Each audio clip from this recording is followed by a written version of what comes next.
À-bas-le-ciel. Just for the audio sync, you probably wouldn't know this about me, but I had ceramics in my family. So I did not know that. my great aunt was a career ceramicist, and as you know, that's unusual. That's the only thing she did. Like 24/7 for 50 years of her Wow. life or something. Yeah, she's a Where was weird. she doing that? So in Toronto, and it was actually quite close to the kind of the last home I was in with my parents. Obviously, we moved to a few different houses. So even though she was my great aunt, we were unusually close to her. Like I have brothers and sisters I've never met. They're my brothers, but but there are other. She was my great aunt, but we actually had a meaningful relationship. And I don't know. I thought it was meaningful. Anyway, What kind of thoughts did she make? Were they functional for a community? Were they artistic and wacky? What kind of stuff? so you'll know the significance. She did salt glaze ceramics. Yeah, Yes. that's For right. So that. and that's the thing where she'd build the urn, build the whole environment that you do that, Kiln. build the kiln, right, and then it That's would, a wild firing right, process. It's right, dangerous. You're opening up that, the kiln. You're throwing salt in there. But right, it's really, really cool effect. and the kiln gets destroyed in the process. Like you use it a certain number of Yeah. times, and then you rebuild it. Then you start again with a new Yeah. kiln. See, that was a thing. My father's comment was that she was really great at the surface effects, at the color and aesthetic, but that structure and form was not really her strong suit. So I think he probably had a point. But I don't know. I still haven't. Interesting. I'm kind of the opposite. Yeah. I would say I'm really better at my form. Not that I'm bad at glazing, but I've never put as much intention into working on unique glazing as I have to just making really symmetrical, standard, functional, traditional shots. Oh, you're getting me excited. One of my intentions on this bike tour that I'm on, one day I'll stop for a few months in a town that has a ceramic studio here in Mexico and definitely spend a few months making pots. It's like, besides veganism and talking about animal rights, pottery is probably the next thing on my Right. list that I'm Yeah. passionate Yeah. Yeah. Well, I assume, so I mean, correct me if I'm wrong, but you mentioned being in university. I assume what you studied in university was unrelated to pottery, that the pottery thing you've been doing since 14 and then your academic studies are unrelated? It was interesting. I got into art school from high school. I actually was planning on going to art school to study ceramics, and I got Yeah. into a good art school, and I decided to defer for a year because I wanted to go travel. I grew up in Los Angeles. Right. I was in school my whole life, really academic, pretty challenging academic, competitive, like literally from elementary school all the way to high school, and it's just not exactly my vibe. I'm more into travel and art and things like Yeah. that. So I decided to go into art school, but I wanted to take a year off before starting, and my life just transformed in my interest so much during that year that I realized I actually didn't want to go study Yeah. ceramics full time. So I ended up transferring to Colorado College, the small liberal arts school in Colorado Springs, and I got a degree in environmental policy, which Wow. I graduated from 2 years now. Great. But you can imagine, so for me, I mean, I'm interested in meeting all kinds of vegans, but that makes me really hopeful you can be an important voice in veganism in the future, with that kind of education. The ceramics is great, especially, Yeah. earning. But I mean, the great thing with something like ceramics is basically that you're earning a living in a really ethically positive way. Because, like I've done so many jobs, people see my resume. Like I did humanitarian work in Cambodia, and it's like, that sounds really positive. I did humanitarian work in Cambodia. But I can start talking you through the corruption and the conflict of interest and like all the morally murky stuff in that workplace, in that line of work. And it's like, something like ceramics, I mean, unless you're killing people to get clay. I mean, clay is easy to ethically source clay. Pretty ethically, people will just dig it out of the ground, you Right. process it through some mesh wire. Right. What would be the most honestly, the most unsustainable part of ceramics is probably the impact to your health. It's Oh, yeah. actually pretty dangerous. Glazes are full of silica, glass Yeah. particles, and minerals that are really unhealthy. So if you go to any professional ceramic studio, Yeah. they will have specific rooms for certain chemicals for glazing. You have to wear masks, and most full-time ceramicists Right. die of cancer-related lung issues from inhaling Wow. silica particles and stuff like that, which is unfortunate. But there are ways that you can be mindful of that. Like nowadays, there's lots of vacuums in ceramic studios that are constantly pulling out Right. materials. But old school potters, they all died early of Right. lung-related diseases because it's pretty dangerous material, especially back then. They used a lot of lead in glazes. That's- Now you yeah. don't find And the colors too, the coloring, I assume, probably all of it is basically toxic. But I wonder if that's why my great aunt, you know, she formed like a union of potters, and they got their own space. They took over a factory, and that might have been one of the considerations. So, but she lived, and all of them actually, all the potters in that, they lived past 90 and had no health problems. But they set up their own. That gives me hope. Yeah. Well, no, but this was the interesting thing. This is why I mention it. So they were a group of just 5. They were all female potters, and they were the same age. And they were all kind of ethnically similar. They all kind of looked similar, frankly. We saw the 5 of them standing together. They all hated each other. Each one of them thought the others, their work was garbage. It's such a typical... I found that potters are a nice group of people. So no, it's just a typical thing with human nature. It's like, you might think, wow, this is a really positive workspace. No, they're all sitting there with like, no, you don't know. You think you know salt glaze. Only I know salt glaze, or whatever it was. That probably made them better potters because they had to try to outdo each other. Right, that competitive. So I'm not a sports guy. I lift weights to stay in shape. But, you know, people say that about, the famous basketball player from the Chicago Bulls, Michael Jordan. You know, Michael Jordan, the real Michael Jordan, which is now much talked about, that he was just this unbelievably cruel, vicious kind of son of a bitch who hated everyone he played against, hated all the other members of his own team. And this was kind of covered up for the sake of, you know, doing product endorsements. But apparently everyone who worked with him said, no, you have no idea how vicious this guy was. But that for him was part of his competitive spirit. Maybe I'll never be great at anything because I try to avoid conflict, and I think I'm a pretty nice guy. Well, I keep telling people I'm not a nice guy, but we'll see. We'll see how I turn out. Well, then maybe you'll do. Maybe you're doing great. This is my pup Maggie, by the way. Yeah, right. I saw you have a trailer for her on the bike, so that's quite that's quite an. I've done long distance cycling too. Back when I was in Thailand, I did over 100 kilometers a day. I'd do like 115 thereabouts. So, you know, long distance, but not crazy long distance cycling. Yeah, I actually don't move very far per day. I just move pretty far long term because I live on my bicycle traveling now at least for now.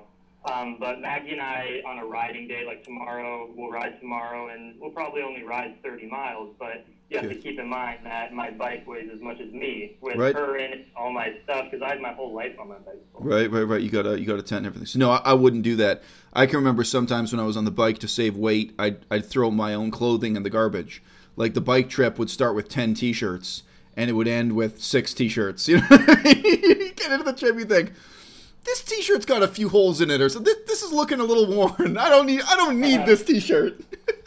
I have 2 T-shirts. I have my shirt when I'm not riding, and then I have a shirt while I am riding. So this is the type of logic that long distance cycling gets you into. Yeah. Anyway, a lot of people forget that about me too. That I used to say that whenever I was making the videos criticizing Durianrider, I'd be like, you know, Durianrider and I have a lot of things in common. Like, you know, we both used to do long distance cycling in Thailand and what have you. We're not so alien. But look, last thing about baking, you know, my own future career path is actually about this kind of hands-on thing. You're doing ceramics. My university degree is not related to it. My first university degree is in political science. So actually not that different. And I did take classes in ecology. I was very much interested in politics of ecology when I did that. But my plan is to become a baker. So I'm enrolled with my girlfriend, Melissa. We're going to baking college. We're going to do, you know, the whole range, so bread and pastry and everything. And we're going to see if I can use baking as a platform for veganism and make that a more positive direction, both in terms of having an ethical career. Cool. Yeah. I actually, right when I crossed the border a few months ago, one of the vegan spots in Tijuana, Mexico, is a vegan bakery with incredible vegan empanadas. It was called Mana Bakery. Wow. In Tijuana. It's a vegan bakery. Tijuana, I wouldn't have guessed, man. It's just, you know, yeah. Well, Tijuana is a big city. There's pretty much everything you could get in Tijuana. But now that I'm pretty much in the center of Boston, California right now, in the middle of the desert, I'm making pretty much most of my food on the road, just, you know, buying tortillas, rice, beans, fruit from grocery stores, because unfortunately here, like all the roadside taco stands and stuff like that, they heavily use lard and butter and animal products food. But I've been able to stay with people along the way on this trip in Mexico who make me delicious, authentic vegan food as well. Well, so is your current trip just going to the end of the Baja Peninsula and then back again? Is that the direction you're going? No. Okay. No, so I started this trip in Alaska, in Anchorage, Alaska. I flew there on September 1st, Yeah, September 1st, 2017. That was 9 months ago, and I have ridden 100% by bicycle. It's now about 4,500 miles south here to Baja. And Wow. no, I'm actually riding all the way to Argentina. It's going to take me multiple Wow. years probably. Wow. But in the short term, yeah, I ride to the southern tip of Baja, which I'll be there in about 3 weeks. And then you take a ferry directly east over to the mainland Mexico to a Yeah. city called Mazatlan, and then from there, I'm connected Right. Right. to Right. Central America and can keep going from there. Yeah, so I pretty radically changed my lifestyle. I was doing these bike tours in college. I don't know if you're interested in this. I know we have Yeah. other things Well, to no. talk about I also. used to do long distance cycling, so it is interesting. Go on. Sure. Yeah. On that gap year before going to college, the first thing I did was ride my bicycle coast to coast across the United States. I had no experience with cycling. I was a vegetarian at the time. I was an 18-year-old vegetarian kid, no cycling, no solo traveling experience. But I just heard about people doing long distance bike tours, and I grew up in LA. My parents did nothing outdoors. I lived a very city life, and I was like, I want to see this whole country and see the places that I've never been. So my friend and I, we took a train with our bikes to Virginia Beach from LA, and we biked over 80 days back to LA, and that just changed my life, opened my mind to traveling, to cycling. I fell in love with it. I did a few different things that year. I volunteered at an orangutan orphanage in Borneo, Indonesia. I did some solo backpacking in the Sierras. I actually worked for a potter in LA for a period of time. Yeah. And I fell in love with bike touring. So during the summers in college, I would take little trips, like when I was in Thailand, after the bike festival, and when Izzy came back home, me and my friends, we biked from Chiang Mai to Singapore over 40 days.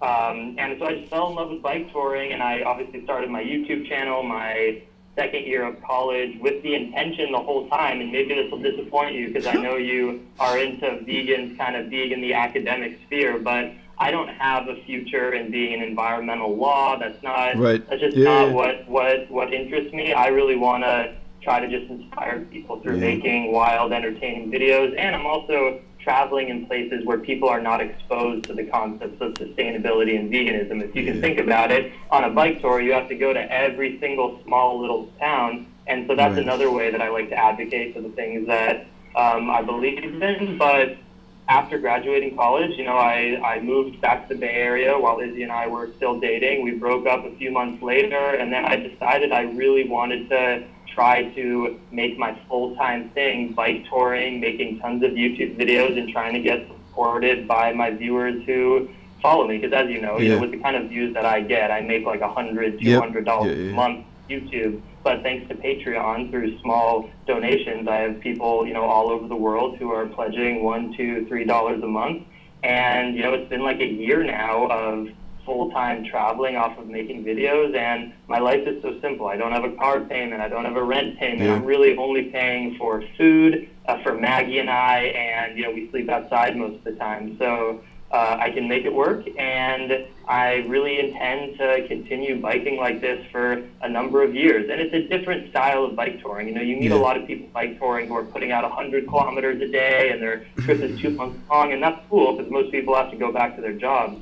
But I'm making this my semi-permanent lifestyle. So we keep it mellow on the bike. We bike for a few days at a time, take a couple weeks or months off. I'm really just traveling, trying to learn about the cultures. My Spanish has gotten so much better. I'm going to become fluent in Spanish for sure within the next year or two. And I love it. It's such a rewarding lifestyle. It's obviously hard, and there's certain sacrifices. But I am enjoying it so much. And I've been on the bike now 9 months consistently, and as long as the big rigs don't hit me on the road, I'll keep doing it. I can think of the sacrifices already. Not a lot of sex, not a lot of showers, not a lot of sleeping on flat surfaces. Oh my God. The last time I got action was in Tacoma, Washington. Wow. Okay? That was thousands of miles ago.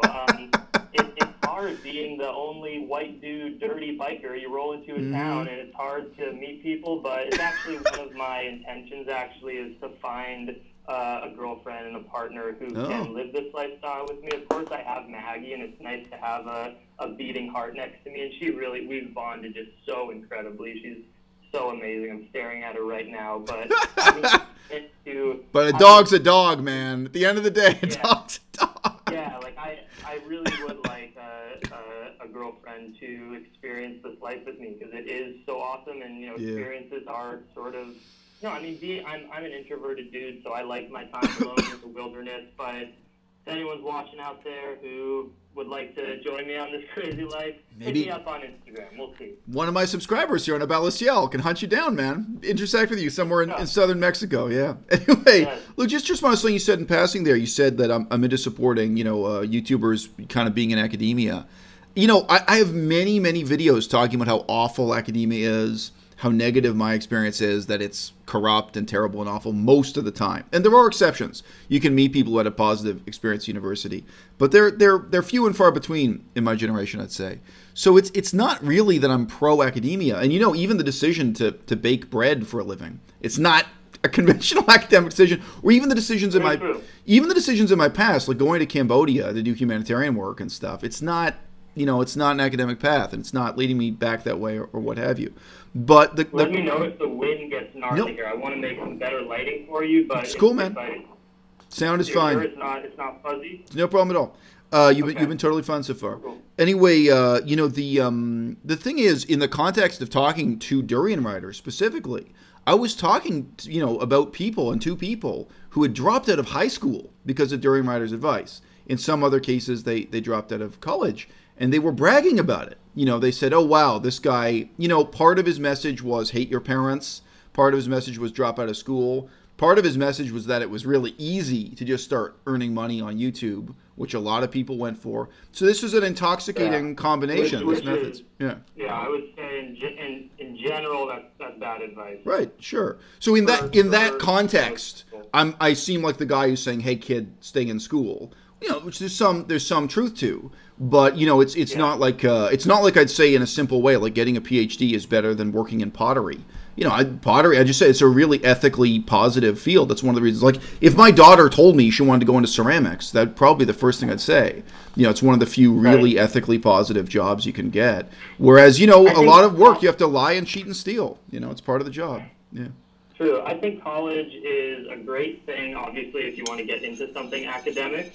You need to go to college if you want to be a doctor or something like that. But, I think the reason Durianrider responds to that and says that kind of stuff is that was his experience. University didn't serve him. Well, he didn't even go to college. So his experience is, hey, I didn't listen to my parents. I didn't go to college. And look, I'm able to make a life on YouTube.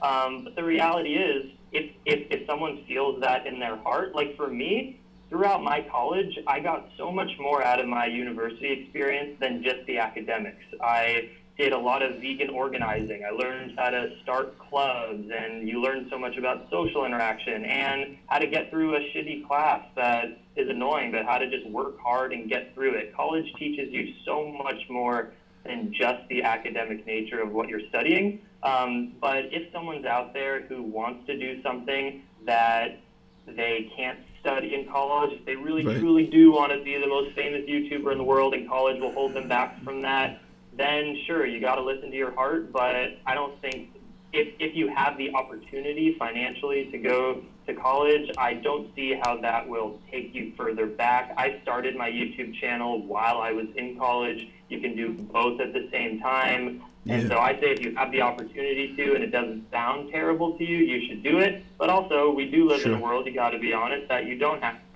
to do it. That's not in your nature. Follow your heart. Yeah. Okay. Anyway, sorry. So I just said that's kind of where I stand on the spectrum, being for or against university. So look, I mean, obviously, I don't think we have any great conflict in terms of Durianrider and the future of the movement. Did the connection cut out? Oh no. Okay, just moving around. Yeah, I did a little bit, so I'm moving around. No big deal. It's been a really positive conversation at this point. Part of the reason I made the video I did about you at that moment was just that I saw that Vegan Ava had finally turned against Durianrider, and just mindful. She was a personal friend. Did you meet Ava when you were in Thailand or no? Do you guys hang out? No. Yeah. No. But she was one of the kind of closest personal friends to him. Several of the people who knew him personally, including Vegan Foot Soldier and Angry Vegan and so on, have talked to me at some length about their feelings and so on.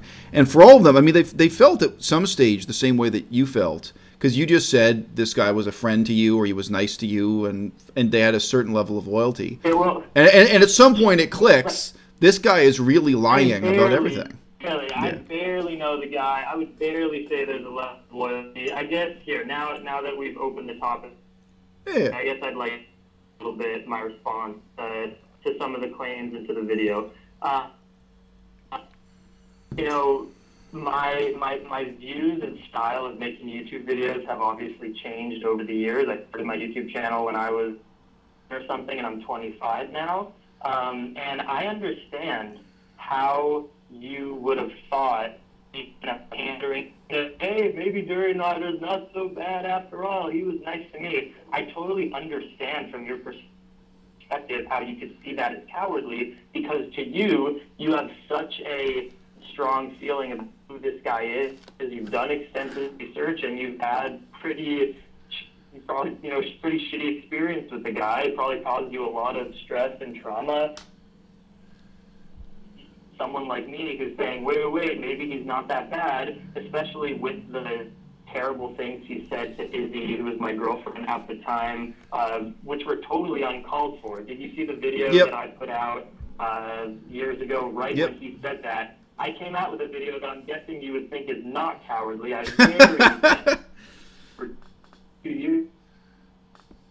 very was saying, who the fuck is this guy who's slandering someone who's just so positive, like Izzy was with the vegan movement at that time, calling her like daddy issues, coffee drinker, complete fabrications and lies. Right. That made no sense. So I made that video saying, dude, we were only coming to your festival because, you know, we looked up to them in a way because we were young, and that's how we got into the vegan community. And I would say Durianrider wasn't as controversial. There wasn't as many instances of him having disorderly conduct, which I'll get into my stance on him now, which has definitely evolved from when I would make those videos. But, you know, I made that video, which I'm guessing you didn't think was cowardly, correct? When I was saying, like, dude, what the fuck, what's up with that? And then when we went to the festival, I think that video that I filmed, which you referenced, of him and Izzy talking, was one of the first times ever that he's, like, admitted to the face of someone, like, hey, sorry. He specifically said, I was up late and I just needed to rant about something. I shouldn't have done it. That was kind of that. So from that experience, just keep in mind, I probably have a few thousand subscribers at that point. I had just graduated college. Durianrider shoots this video. I'm in Thailand at his festival. He shoots this video with Izzy saying, I'm sorry. So my immediate instinct was, should I try to make the best of it? Sure. Yeah, I'm just like, you know what, I really want to be a YouTuber. Why would I cause shit right now and just say, like, fuck, this guy is terrible, just so that I can get that toxic Durianrider drama hate? So I made a video being pretty vague, saying maybe he's not that bad, whatever. And then you took that as saying, hey, Jackson, you're being cowardly. All these people have come out and said that this guy's a fucking nut job. Look at all these lies that he's doing. So if you want to continue to say that that was cowardly and you think I'm cowardly at that moment, I can own up to that. I was trying to play nice. I didn't want to make any, and I also didn't know all of the information. I had never met you. I had never formally met him.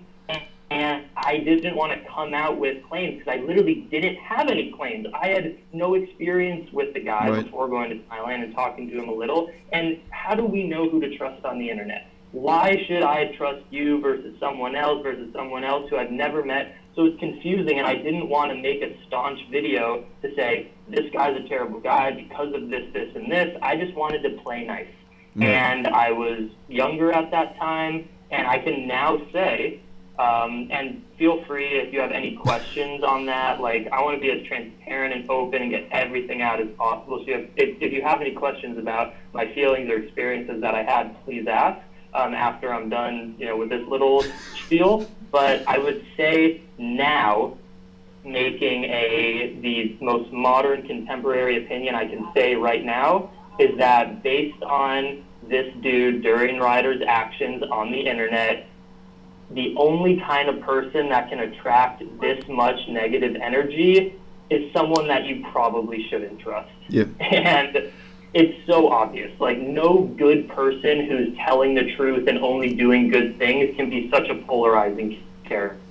It's not possible. Negative energy attracts negative energy. I also want to say that I think he's completely irrelevant in the big picture. The only people that know or care about Durianrider, or honestly care about watching this video, are people who are within the community. I'm not saying that this video is stupid, because people are in this community, and this community has changed people's lives. It's changed my life for the better. Being vegan, getting into nutrition, cycling, fruit, has improved my life significantly. But I think that it's fair to say that anyone that attracts such negative energy and has so many people saying bad things about him is definitely has to be a slightly sketchy person who's trying to attract that energy and has probably lied for the purpose. I mean, he's such an obvious narcissist. Anyone that makes any claims against him, he attacks them so brutally. You know, we're having this conversation now because there was some negative claims towards me, and we can be friends and have an actual reasonable conversation. You can't have that kind of conversation, I'm guessing, with Durianrider, and that says a lot about him. He'll spin everything off as,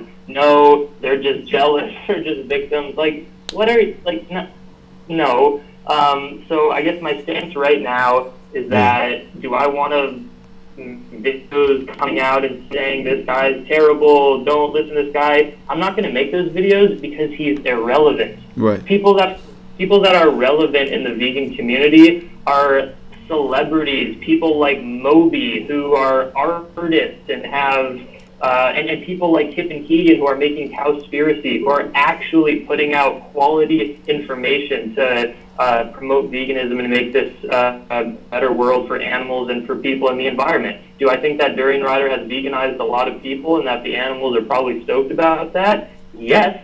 You know, we can't deny that, but to think that he has a big impact on the vegan world and community now is ridiculous. But at the height of his fame, before he broke up with Freely, before his channel tumbled, he said I was a pedophile. He said I was a sexual predator. And what you just said is that he's not very relevant outside of the vegan community, but that is my community. That's where I live and work. So he denounced me. He denounced me and he defamed me in a way that was very powerful and had very real impacts on my life, inside veganism and outside veganism. When I first met my girlfriend, so she's on my channel a lot lately, if people haven't seen, so I'm just saying it's not like a secret girlfriend. When I first met my girlfriend, her father and her two brothers Googled my name and found all these lies Durianrider had told about me. Another person who was just like a new fan of mine sent me email and then said, oh, wow, I found all this dirt on you, these terrible things you're doing. And there's no basis to any of it. In terms of the stories he made up about me, it's not even a he said, she said story, like where there's my version of events and there's the girl's version of events. There never was a girl. Julia Bohr, she said openly that she had never met me, which is true. We never met each other. And that I'd never sent her like a flirtatious email. Nothing like that ever happened between me and her. And the other women were imaginary. Like you said, I mean, this is the thing. You said you knew he lied and made things up. That's what drew attention to. In all your videos, you said that. Like even the more positive videos, you said you were like aware that Durianrider was crazy and made stuff up. It's like, well, he just made up that I had a sex scandal in Quebec where I was just sleeping with like so many vegan women and there was some... And it's like, dude, I haven't been to Quebec in years. Canada's a really big country from east to west. You know, it's like I'm on the west coast of Canada enrolled in university classes. I haven't, like, this story, it's so obviously false in so many ways. And where are these girls who I allegedly slept with? Believe me, if I was getting laid with a bunch of vegans in Quebec, they'd be on my YouTube channel. Those girls would be, I'd be doing videos with them. I wouldn't be hiding it, you know? What I'll say, just to, like, again, clear the air, not make anything vague.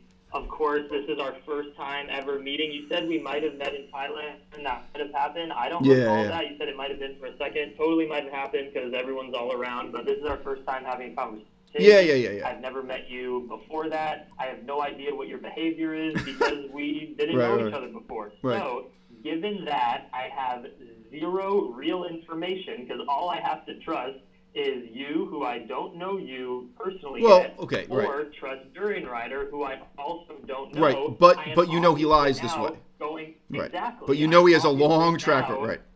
Yeah. So given that, I can definitely say, considering he has very negatively impacted your life, and supposing, of course, and I hate to even say this because you obviously seem like such a nice guy, supposing that everything that you were saying is true, and that you have no history of pedophilia, which I hope that you don't, I can say that I trust you, and that clearly Durianrider is a less trustworthy source at this point. And considering that, that's really, really tough, man. I can't imagine if someone with a big following was saying lies about pedophilia on the internet about me. That would be a terrible, traumatic experience. And again, if you are correct, which I trust you right now, even though I don't know any real information, I feel like I have to keep saying that. But let's just, supposing that you are completely honest, I am definitely really sorry that happened. Durianrider is absolutely fucked up. To again, look, I think you in his heart lying about this. That is a terrible, terrible action. And if that is all true, I can definitely publicly say that only a monster would publicly defame someone like that. And I hope that in the circumstances where I wasn't as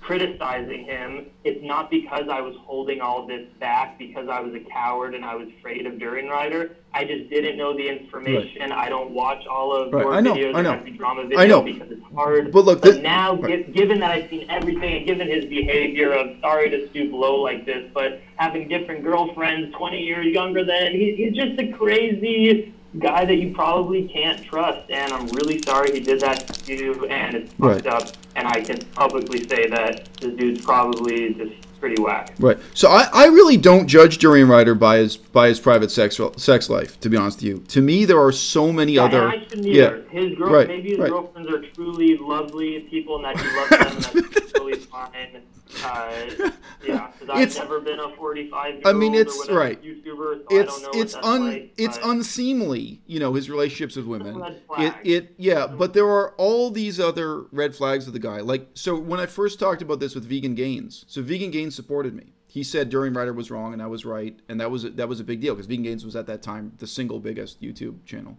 Unnatural Vegan and a bunch of other people support. But you were there. I mean, that was the other thing. Like, Vegan Gains wasn't there. You were in Thailand at that time when it came down. So I kind of assumed you and Izzy knew a little bit more about what was going on. One of the first... didn't hang out with them very much at all at the festival. I barely talked any words to that guy. Well, it's just that the controversy was such a big deal generally. People were gossiping, but you know what I mean? It was a big deal in the air. Yeah, but as you know, if you've seen my videos, I mainly make vlogs. I make travel vlogs about my lifestyle. Of course, I do have a few drama videos. And when you're starting out a YouTube channel, it helps to make drama videos because that's what people have to get views sometimes. But look, I want to finish the point about, so when I first talked to Vegan Gains, one of the questions I asked him was, because Vegan Gains, one of the things his channel does is really criticizes people about fake health information, like fake weight loss information, fake steroid information. And I said, why didn't you notice the red flag that Durianrider claimed he could cure Crohn's disease? So Crohn's disease is a really serious, incurable disease.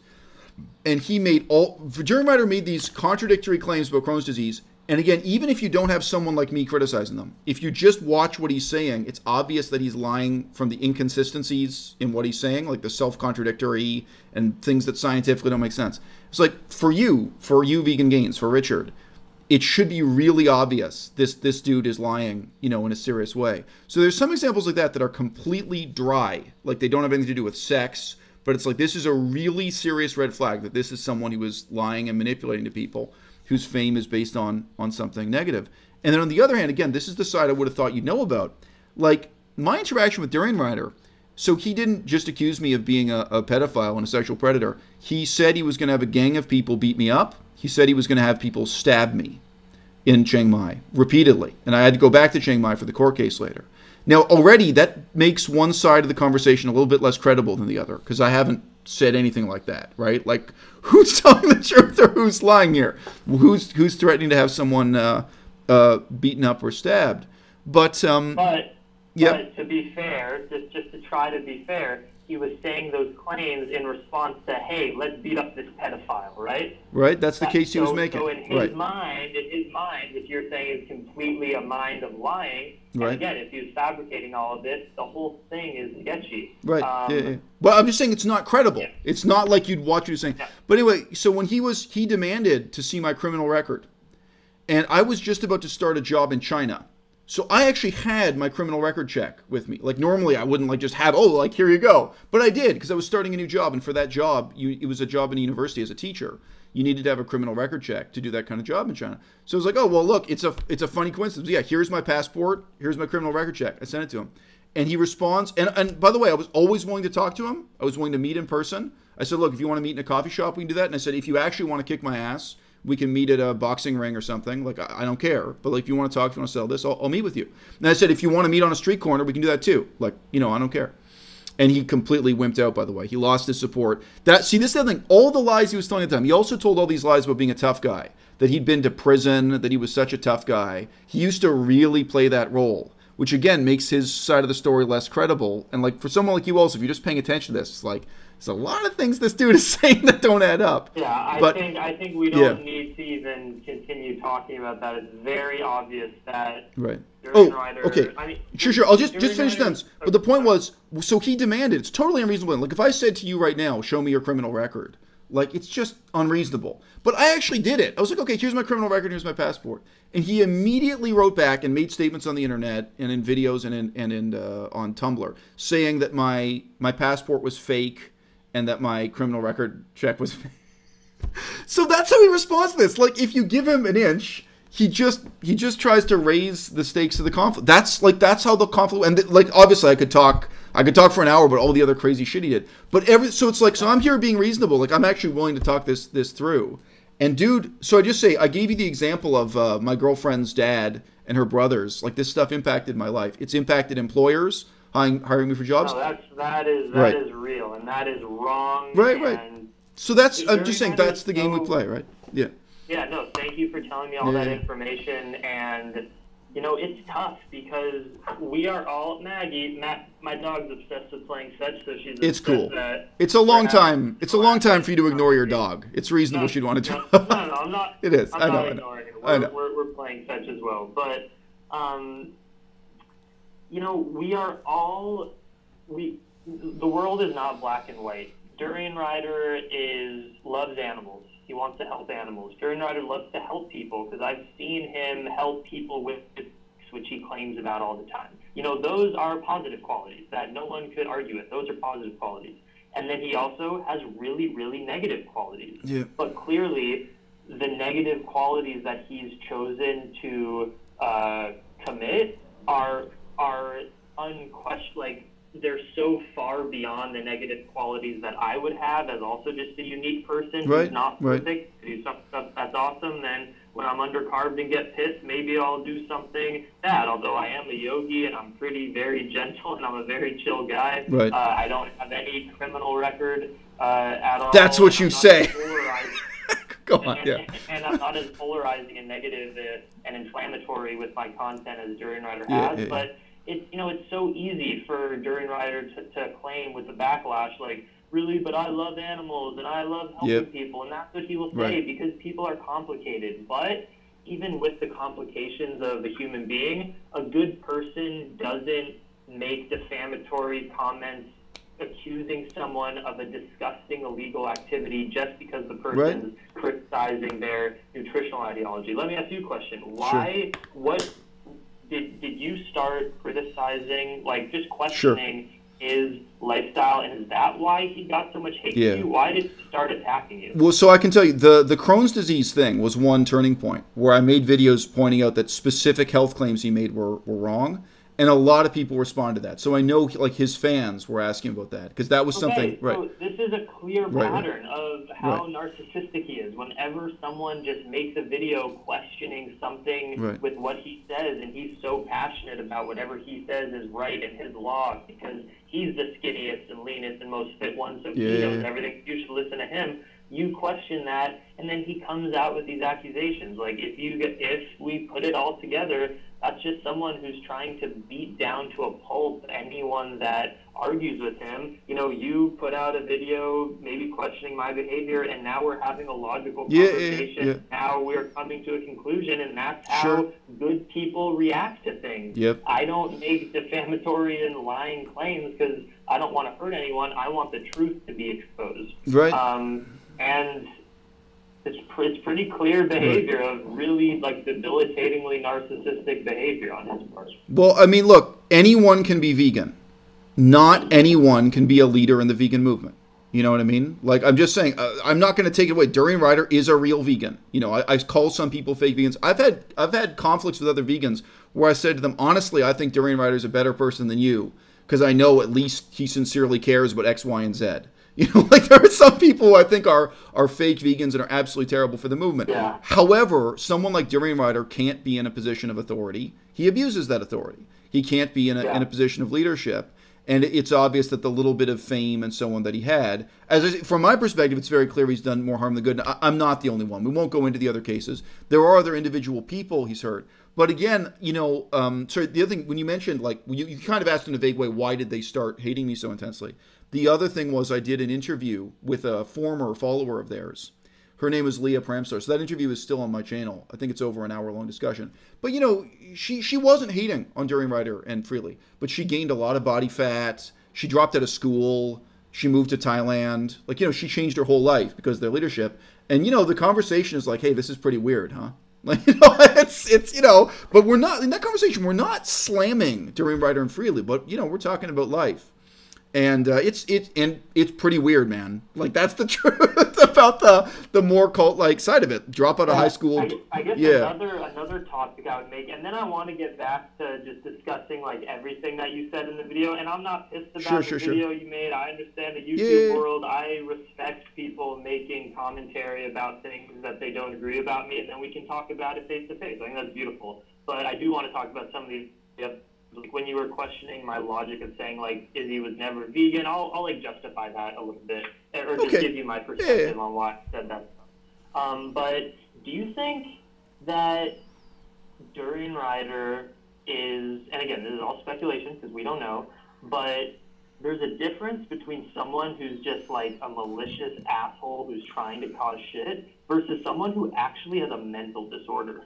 Right. Like, maybe double personality disorder. Like, and I don't know, and I have seen and interacted with Durianrider, and he seems like he does it. Like, he seems pretty functional in society. Right.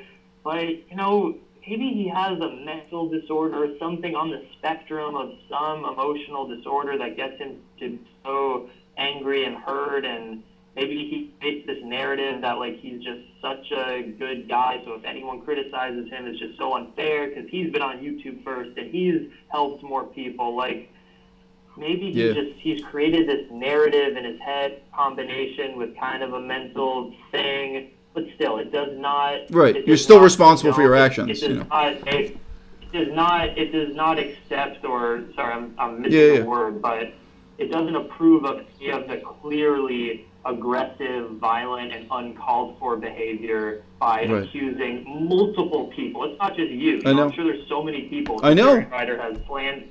I'm the one who stood up. That's why people remember me. It's because I really stood up to it. But yeah, and a lot of people weren't in a position where they could. A lot of people are slunk into the shadows. But yeah, go on, Yeah, and I can say now, you know, one of the reasons I'm okay just being open and talking is, like, I realize, and I hope other people watching this will realize that, yes, Durianrider can have a significant impact on your life as he had to you, which is unfortunate. But for the most part, don't take people so seriously. Durianrider is not God. Like, you know, people need to just chill out, mellow out. But again, I feel like I can't say that to you because he really has negatively impacted your life. So he has not yet negatively impacted my life, which is why I might have a slightly gentler attitude to it. But to sympathize with you, I can totally feel that. Okay, do you want to keep talking about Durianrider? Talk about some other things. I want to just clear up the Izzy thing because I don't want any... I guess I just want to hit any little criticism you might have had about me in that video just so I can respond to it. So we can just talk. Okay, but I didn't think I was laying a really hard criticism at your door in that. I was just kind of questioning, philosophically, what's the meaning of saying someone never was a vegan or something, Yeah. Yeah. So the reason I mentioned that was, I know Izzy better than most people because we dated for a year and a half. Yeah. And I think that I said that, I made that claim, and I'll be honest. One, because it's a good title for a YouTube video. And two, the sense of truth that I was trying to pull from it is that veganism, as you would probably agree, versus plant-based is right. an ethical ideology versus just a nutritional thing. I agree. So I wanted to bring up that maybe people who have lived a plant-based and vegan dietary lifestyle but have truly in their heart done it mainly for the nutritional or weight loss reasons. Maybe we'll call those people not vegan, even though they did live a vegan lifestyle and the animals don't give a shit because they're not being eaten. So that's, I always say that. I don't care if you're vegan or plant-based as long as you keep doing it because the animals don't care as long as you're not eating them, contributing to their suffering. So I understand that it was kind of an inflammatory claim. Izzy definitely was vegan for however 2 or 3 years, however she was. But, I dated her for a long time, and I'll say this is kind of exclusive information content here. I think I just got a bug bite on my cheek. Mosquitoes are getting karma gnarly as I move out. Mosquitoes are coming out. But when we moved to Berkeley, and again, this is no hate to Izzy because Izzy's a passionate, smart woman, and she's going to do the things that she's interested in. She is interested in academics and many other things. I am really into animal rights and getting people to go ethically vegan. So when I was in Berkeley and doing tons of animal rights activism, Izzy came to 1 or 2 things, let's say in a given month, when I went to 10 or 15. She never was as into animal rights as I was.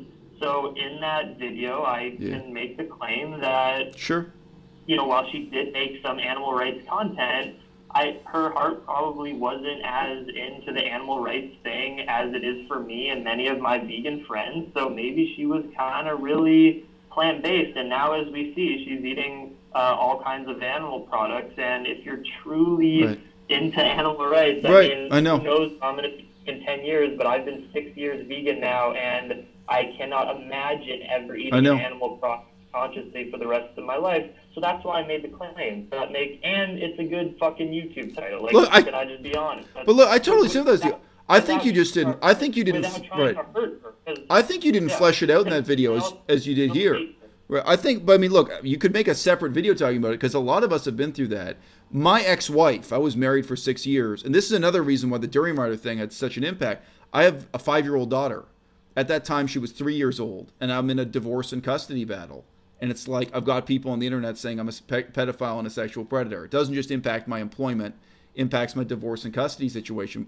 So it's really pretty scary. That's one of the reasons why, it impacted my life. But my ex-wife, after I split up with her, she went back to a non-vegan diet. So, I know what it's like. And my current girlfriend, her ex-boyfriend, he became vegan because of her. And then 5 minutes after they split up, he went back to a non-vegan diet. So I think, a lot of people can relate to it. Vegan for me though. I know. Izzy went vegan like a year before I ever met her. So she didn't go vegan for me and then started eating animal products when we broke up. That wasn't the narrative. But right. Sure. But yeah, she was never. I'm totally fine saying she was never as passionate about doing animal rights activism as I. And I think for the viewers, I said in the video, I think there's a sense of disappointment because people did look up to her. I think people did look to her as a future possible leader for veganism. I just be honest with you, I don't give a fuck about the pole dancing. A lot of pole dancers in LA. I'm sorry, there's no real shortage of that. But oh wow, okay, here's somebody who's vegan. What's wrong with her pole dancing? No, I'm just saying it's to me it's fundamentally not interesting. It doesn't make me interested in what our next video is going to be. Whereas, okay, so you're someone who's doing biomedical sciences and nutrition in university, you're vegan, you care about these issues. Now I'm interested. For me, that's the hook. That's what I think makes people admire her or hope or, you know, interested in what she'll do in the future as leader of veganism. Yeah, but that's just you because that's what you're interested in. She also, by her amazing pole dancing talent, which she's so talented at that sport or art or whatever you want to call it, that's another way to bring people into veganism. Like, I got into bodybuilding at some point into sport, and I made some videos, and that probably draws in. I think, you know, people should share their life and what they're interested in on YouTube, and that's the great thing about YouTube. You can only watch the videos that you're interested in on a certain person, and they can make other videos. You don't have to watch them. Well, look, I do appreciate that about your channel. I've watched a bunch of your videos now, and I was going to say, I think one thing you and I have in common is that we both do just keep it real. We do talk about our real lives. There's no fiction, there's no artifice on my channel. And like, even in that video, like, I'm an open book. Right, I don't even pretend to be pissed off if I'm not pissed off or something. Like, you could see that in that video a minute, but I'm not, like, obviously the video would get more hits if I came on camera and was like, Plantriotic's a sack of shit. Like, you know, you can ham it up or something. Yeah. But no, you know, I'm really just, so I just say I appreciate that about your channel, yeah.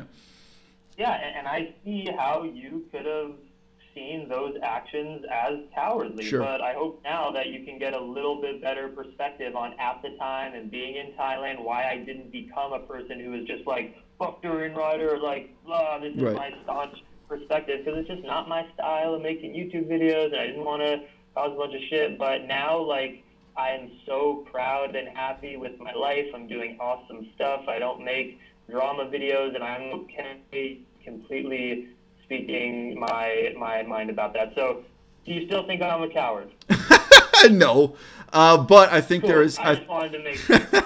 I think there is an important lesson for you to take from it, because in that case, you know, in case of the Durianrider thing, all the cards were on the table.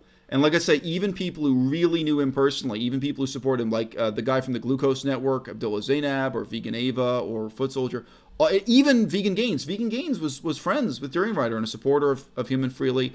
All these people, even the people who had the most to lose by opposing Durianrider, and who really had the most to gain by continuing to be his friend or supporter, all of those people, the information was there on the table to figure out, wow, Harley's done something really immoral here. So I just say, I think the lesson for you to learn is you've got to do that little bit of research, you know, and in this case, it would have just been a little bit of Google. Whether you reached out to me or saw what was already out there on the net, because all that stuff was there to put the pieces together, you know.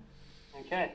I think it's a very clear case of bullying and peer pressure. I don't blame anyone who doesn't go out and make anti-Durianrider videos, because, look, if someone's trying to start a YouTube channel and thinking about themselves in this situation, sometimes, you know, Durianrider has bullied certain people. It's scary to come out and be against someone who's kind of the king and the original king in this movement. And of course, you could say it is cowardly if someone's not going to come out and look at all the facts and then talk about it, but I'm also going to be sympathetic to people who just don't want to cause that drama and attention to their lives, even though it's obviously so important to you, because you've unfortunately had to bear a really brutal brunt of that, and I'm happy that I can now come out and reinforce my beliefs on this to hopefully try to lessen that that beating and discomfort and just shittiness that's happened to your life. But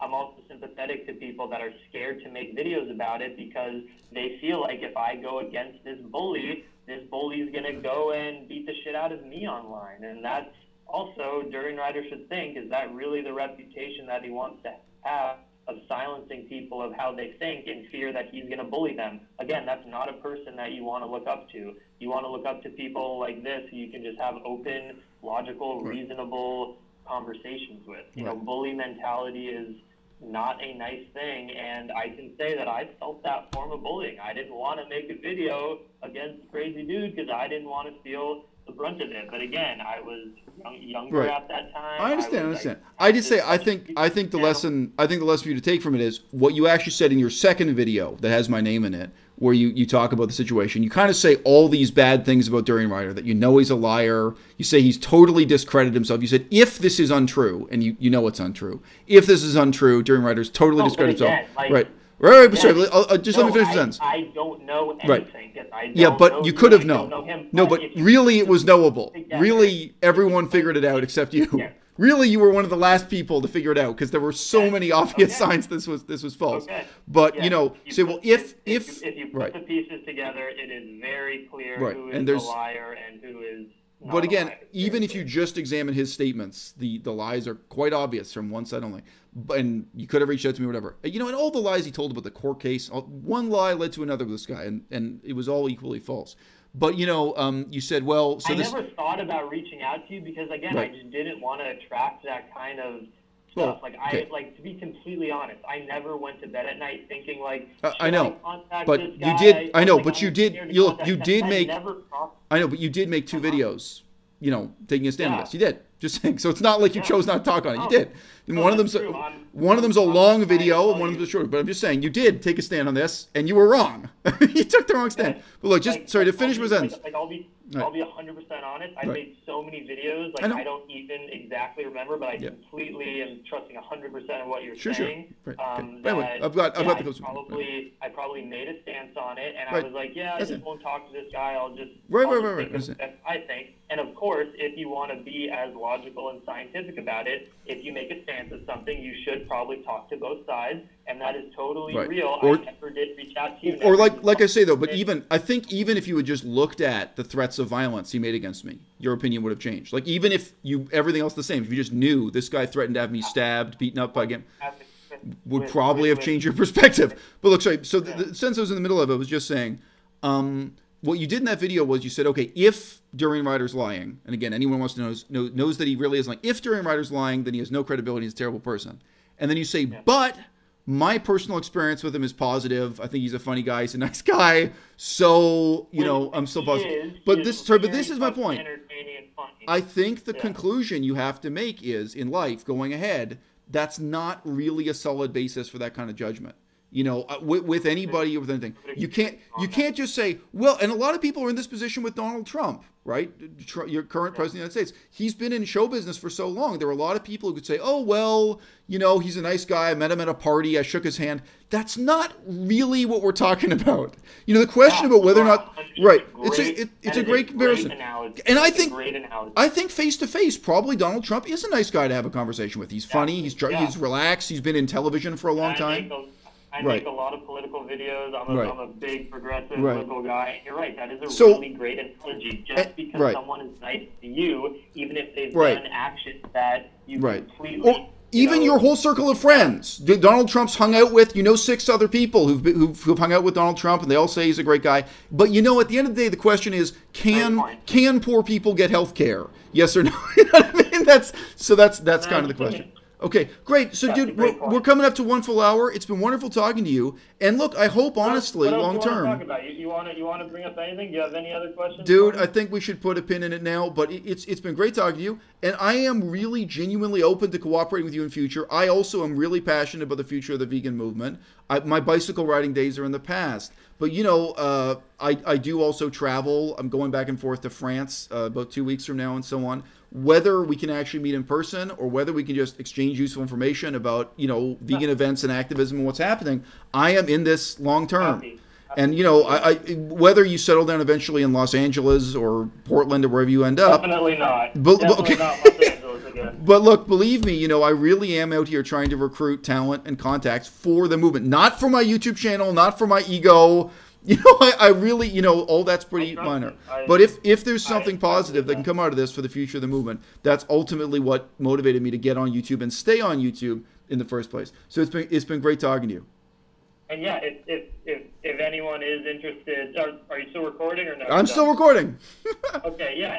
If anyone is interested and wants to check out what I'm doing, sure. As we said, I'm just full-time bicycle traveling with my beautiful pup right here, and we're just trying to inspire people through fun, entertaining content, talking about how I eat vegan and live a vegan lifestyle on the road, and interacting with local people, as I said at the beginning, talking about vegan concepts too. And dude, it was great talking to you as well. Great. I'm really glad. It sucks about the YouTube world when people just fight back and forth without talking to face, so I'm really glad that we could come to a logical conclusion and be friends, and I'm much happier about the whole situation. Great. So I appreciate you also having me on. Thank you very much. Jackson Foster, Plantriotic, we're going to give you the link just below this video. Hit him up. À-bas-le-ciel.